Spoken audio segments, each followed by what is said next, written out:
Hello friends, welcome back to my YouTube channel Yadav medical classes को आप like subscribe share ज़रूर करें। अगर मेरा वीडियो पसंद आए तो लाइक सब्सक्राइब शेयर ज़रूर करें। और एक बात, कोई भी दवा लेने से पहले डॉक्टर की सलाह ज़रूर लें ताकि कोई भी तरह का दिक्कत ना हो। आज हम बताने वाले हैं अस्थमा। दमा क्या है, दमा का लक्षण, साइन एंड सिम्टम्स, लक्षण और इसका ट्रीटमेंट, उपचार कैसे कर सकते हैं, इस वीडियो में सभी है। तो प्लीज़ देखिए और जानिए क्या है अस्थमा। अस्थमा में सांस लेने में परेशानी होती है और साथ में घुटन महसूस होती है। जी हाँ, अस्थमा एक ऐसी बीमारी है जिसमें सांस लेने में बहुत ही प्रॉब्लम होती है और इसमें घुटन सी होती है, क्योंकि रेस्पिरेटरी ट्रैक्ट नैरो हो जाती है। ये जो रेस्पिरेटरी जो मेरा ट्रैक्ट है वो संकरा हो जाती है, मतलब सिकुड़ जाती है। इसमें बार बार तेज़ खांसी भी होती है और जिससे लंग्स में जमा कफ निकल जाता है। यही है कि इसमें लंग्स जमा कफ निकल जाता है और इसी का एक डेफिनेशन हुआ। अब आइए आगे बात कर लेते हैं इसका काउज के बारे में। रेस्पिरेटरी ट्रैक्ट में ऑब्स्ट्रक्शन मुख्यतः निम्न कारणों से होती है। रेस्पिरेटरी ट्रैक्ट नैरो हो जाती है, सिकुड़ जाती है, जिसके कारण गहरी सांस लेने में बहुत ही डिफ़िकल्टी महसूस होती है। वो तो सीधी सी बात है, अगर रेस्पिरेटरी ट्रैक्ट जब नैरो हो जाती है, सिकुड़ जाती है, तो सांस लेने में दिक्कत तो होती है। और ब्रोंकियल ट्यूब में म्यूकस का जमा हो जाता है। जो हमारा ब्रोंकियल ट्यूब है उसमें म्यूकस जमा हो जाता है और ब्रोंकियल ट्यूब के अंदर म्यूकस मेम्ब्रेन में इन्फ्लामेशन होना, मतलब कि दिक्कत होना। ब्रोंकियल ट्यूब के अंदर म्यूकस मेम्ब्रेन में इन्फ्लामेशन हो जाना, सूजन हो जाना, इसी का यह काउजेज है, कारण है।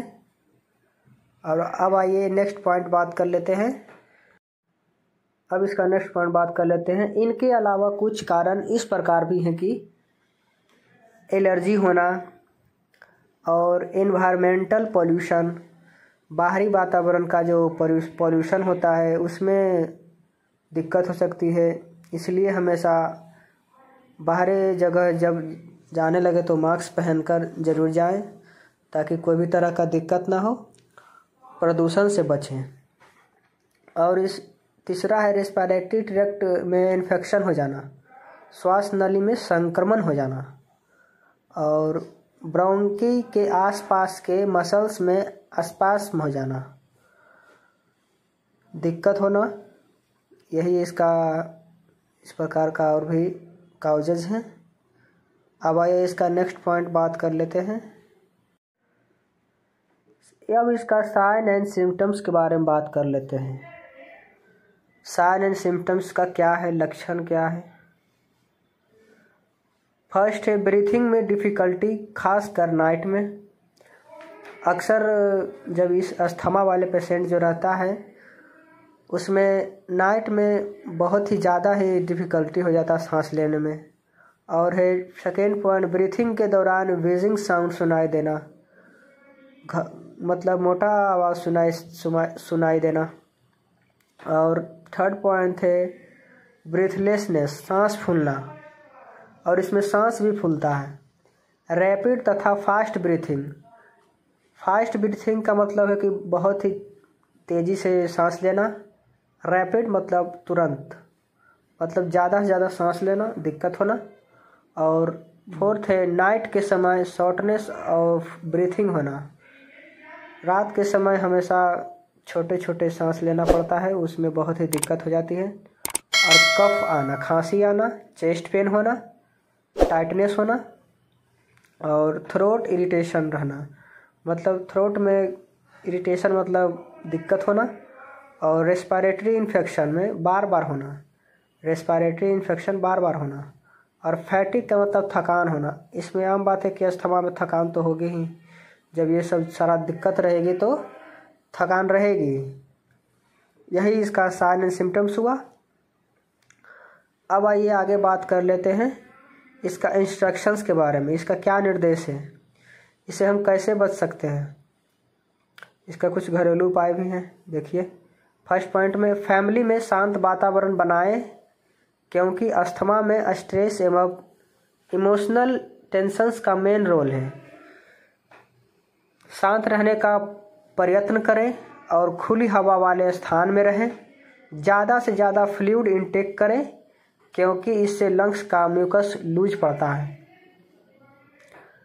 एस्थैलिन के साथ निबुलाइज करें, इससे कफ रिलीज होता है।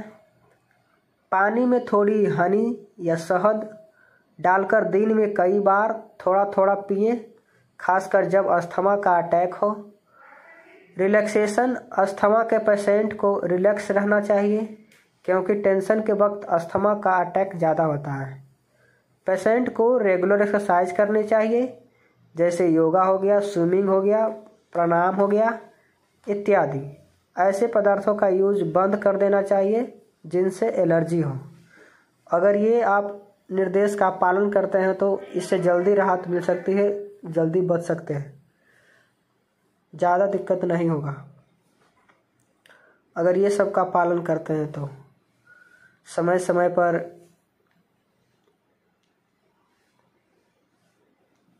नेबुलाइज करिए और हनी का शहद जो उसमें पिए और रिलैक्स रहिए, टेंशन ज़्यादा नहीं लीजिए। और हमेशा एक और पॉइंट है कि रेगुलर एक्सरसाइज करिए और इससे आप बच सकते हैं। अब आइए इसका नेक्स्ट पॉइंट बात कर लेते हैं। अब इसका नेक्स्ट पॉइंट बात कर लेते हैं ट्रीटमेंट के बारे में। इसका ट्रीटमेंट कैसे कर सकते हैं। अब सब तो हम जान गए कि इसका कारण क्या है, सिम्टम्स क्या है, अब इसके इंस्ट्रक्शंस क्या है। अब आइए इसका ट्रीटमेंट के बारे में बात कर लेते हैं। इसका उपचार क्या है। एस्थाइलिन इन्हेलर और सल्बुटामोल 1 से 4 पफ्स दिन में 4 बार इस्तेमाल करें। और ब्रेथिन इन्हेलर लें, टर्बुटलाइन, और 1 से 2 पफ्स सुबह शाम लें। और एक टैबलेट है एस्थाइलिन 4 mg का सल्बुटामोल सुबह शाम। और एक है टैबलेट डेरिफिलिन 150 mg का है, इसका कंपोजिशन है थेरोपिलिन एंड इटोफिलिन और सुबह शाम लेनी है। और एक टैबलेट है ब्रिटानिल टर्बुटालिन सल्फेट सुबह शाम लेनी है। इसका ये ट्रीटमेंट हो गया। ब्रीथनल इनहेलर जो होता है, जो सांस भाप लेते हैं, उसी को कहते हैं।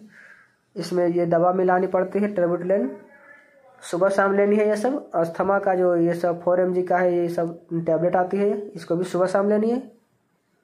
अब इसका नेक्स्ट पॉइंट बात कर लेते हैं कि इसका और भी ट्रीटमेंट है। नोट में उपर्युक्त टैबलेट में टैब एस्थाइलिन 4 mg एंड टैब डेरिफिलिन की जगह सिरप दी जा सकती है, जिन्हें सुबह दोपहर शाम दी जानी चाहिए। फिलिन की रिलीफ हो जाने पर SOS मतलब जब जरूरत हो तब दी जाए। लेकिन उपर्युक्त उपचार से आराम न हो तो एस्थाइलिन अथवा डिओलिन के साथ निबुलाइजेशन किया जाना चाहिए। और एक इंजेक्शन आता है डेरिफिलिन 2 ml, थियोफिलिन एंड इटोफिलिन मांसपेशी में अथवा शिरा मार्ग से लगाया जा सकता है। लेकिन अगर इससे भी रिलीफ ना मिले तो इंजेक्शन एक आता है एमिनोफिलिन 10 ml को डेक्सट्रोज 25% और 100 ml में मिलाकर शिरा मार्ग से स्लो देना चाहिए, तो इससे राहत मिल सकती है। अब आइए तथा साथ में इंजेक्शन कॉर्टेस का आता है। इसका कंपोजिशन हाइड्रोकोर्टिसोन सोडियम सुसनेट 100 mg की से खुराक तुरंत शिरा मार्ग से स्टेट दी जानी चाहिए तथा फिर सुबह शाम दी जानी चाहिए। एक टैबलेट आता है हिसोन 10 हाइड्रोकोर्टिसोन 10 mg का सुबह शाम ओरल दी जानी चाहिए। अगर उपयुक्त सभी उपायों से भी रिलीफ नहीं मिलता है तो प्रिवेंटिव ट्रीटमेंट शुरू करना चाहिए। जैसा कि टैबलेट एक आता है टैबलेट मॉन्टेक्स का, मॉन्टेकुलाकास्ट का 10 mg रोजाना 1 गोली 30 दिनों तक देनी चाहिए। अब आइए इसका नेक्स्ट पॉइंट बात कर लेते हैं। तथा डेफडेकोट 6 डेफ्लाजोकोट रोजाना 1 गोली 10 दिनों तक दी जानी चाहिए। तथा साथ में स्टेरॉयड इन्हेलर्स यूज किए जा सकते हैं, जैसे बैकलेट इन्हेलर 100 mcg, बैक्लोमेथासोन अथवा इन्हेलर बुडेसोनाइड का 1 से 2 पफ्स सुबह दोपहर शाम इस्तेमाल किया जा सकता है। नोट में है, एस्पिरिन अस्थमा के पेशेंट को कभी भी नहीं देना चाहिए, क्योंकि अक्सर एस्पिरिन से अस्थमैटिक पेशेंट्स को एलर्जी ज़्यादा होती है। ये हमें ख़ास बात ध्यान रखनी है कि ये सब हमें नहीं करना है। अस्थमैटिक पेशेंट को एस्पिरिन नहीं देना चाहिए, इससे एलर्जी होती है। अगर ये मेरा वीडियो अच्छा लगा हो तो please subscribe my YouTube channel Yadav medical classes को लाइक सब्सक्राइब करना ना भूलें। और कोई भी दवा लेने से पहले डॉक्टर से सलाह ज़रूर लें। ये लेक्चर जो क्लासेस जो है ये सिर्फ मेडिकल के पर्पज़ से बनाई जाती है। आम आदमी